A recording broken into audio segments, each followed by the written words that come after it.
Some very sad news here on NBA Today. Bill Walton, the two-time NBA champion and Naismith Basketball Hall of Famer, died today at the age of 71 following a prolonged battle with cancer.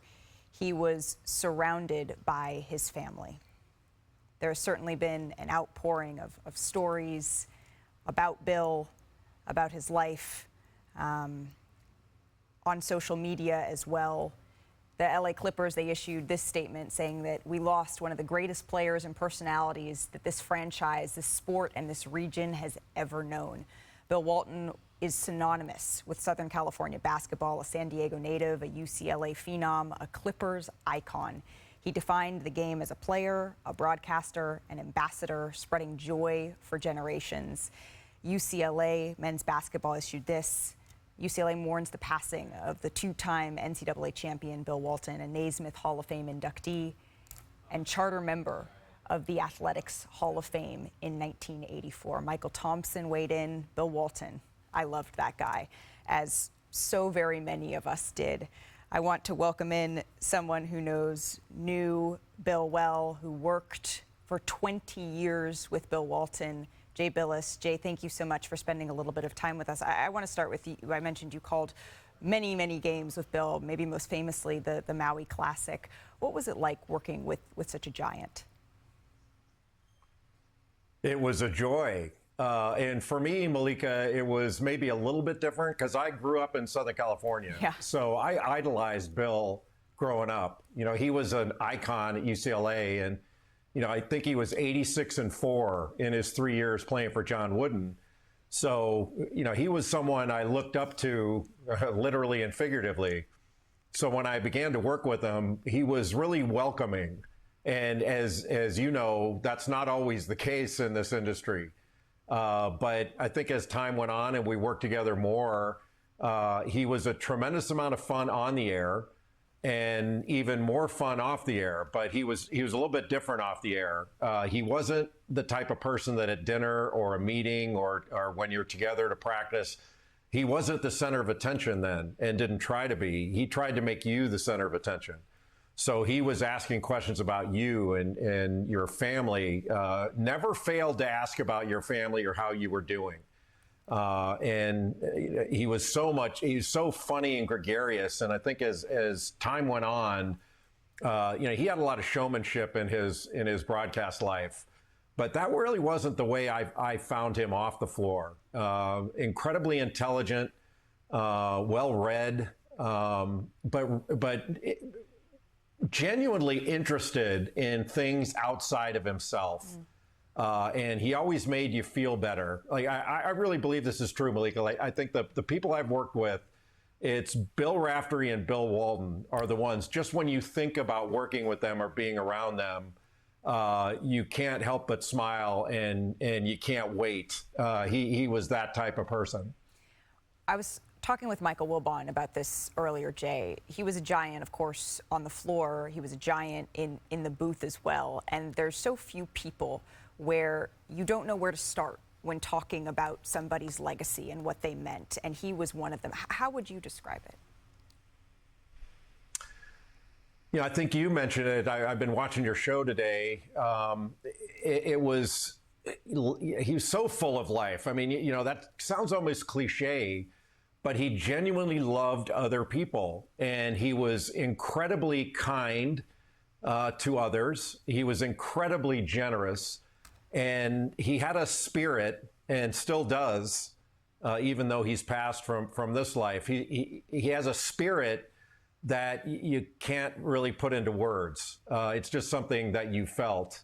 And you know, before we would go on the air and any thing we were doing, if you tried to talk to him about an eventuality, something you may talk about on the air, he would immediately give you the big-handed Heisman and say, "Save it for the air, Jake." And he always called me Jake. You know, he never called me by my name, and I actually really enjoyed that. You know, he kind of let me in on his humor there and made me a part of it, and I really enjoyed that. I mean, he did it in games when I wasn't even with him. Would just refer to me as Jake, and I absolutely loved it. But you know, to watch him as a player, and that was honestly, and I've told this to other people, there was only one thing about Bill Walton that ever annoyed me. and it was this one thing. His showmanship, I'm not sure the players that he covered in the last 20 years had any idea how great he was as a player. And because he wouldn't talk about it and wouldn't entertain it with them. And for some reason that annoyed me, that the players of today that were being covered by him should have realized more what I did and Michael Wilbon did. And, I heard Stephen A. Smith, how great he was. Yeah. That I think it's him and Kareem Abdul-Jabbar were the two greatest college players of all time. And to me, it's not even a discussion point. Those two were the greatest players, period. And had he not gone through his professional career with injuries, I mean, he's still one of the 50 greatest players to ever play in the NBA. But his status would have been even loftier had he not gone through those really difficult injuries with his feet. In the time that I spent with Bill, Jay, I think that he wanted us to laugh, that verve that he had for life, that he brought. And that's what I've been stuck with as I've been chatting with people who knew him far better than I did today, is how happy he made other people. Can we just end with that? Can you tell me about a time that Bill made you laugh, that you left the room feeling better than when you walked in? I can't think of a time that he didn't, but there were a couple that stood out.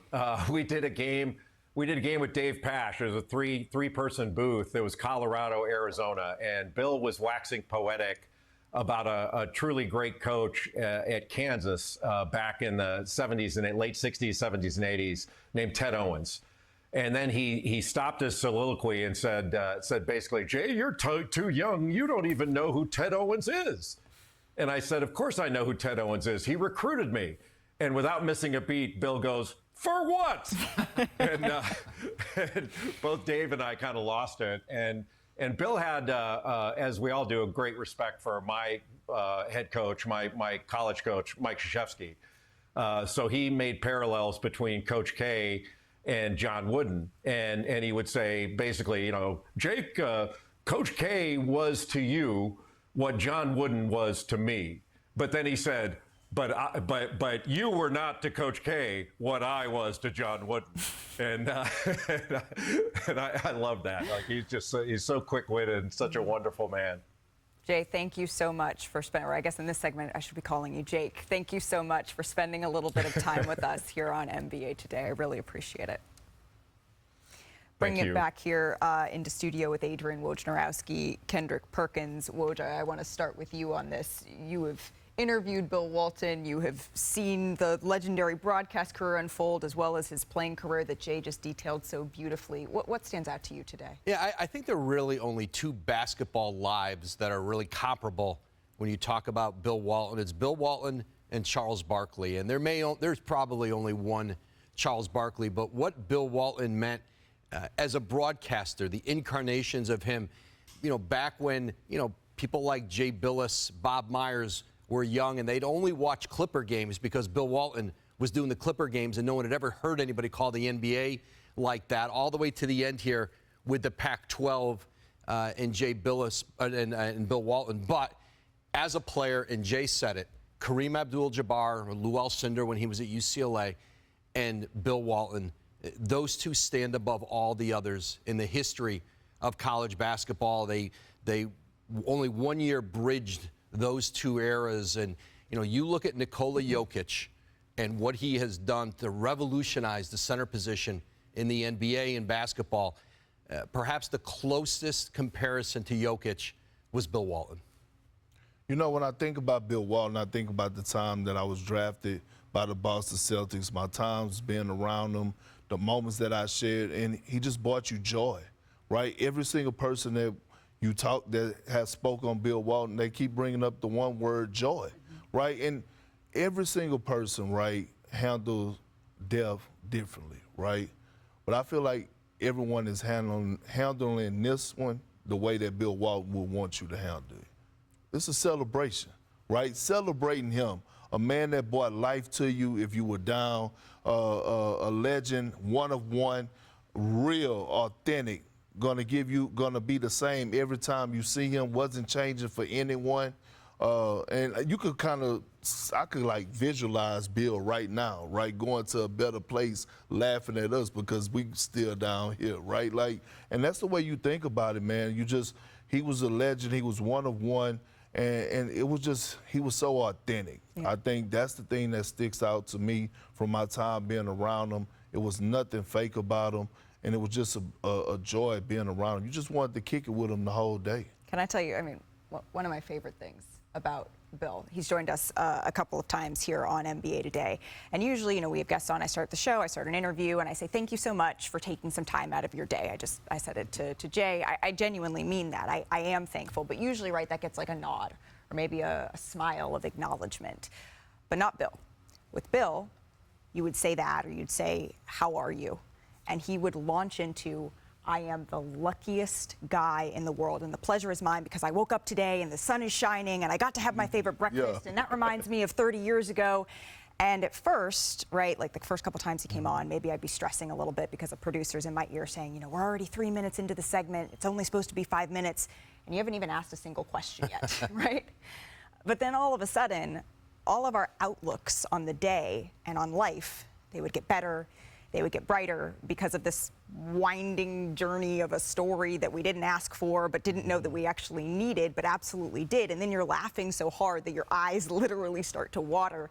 And he once told me, we were talking about a player and what makes teams successful. And that he said that you have to live a life of sacrifice, he said of discipline, and a life of honor. And Bill did that and so much more with a generosity of spirit that will never be forgotten.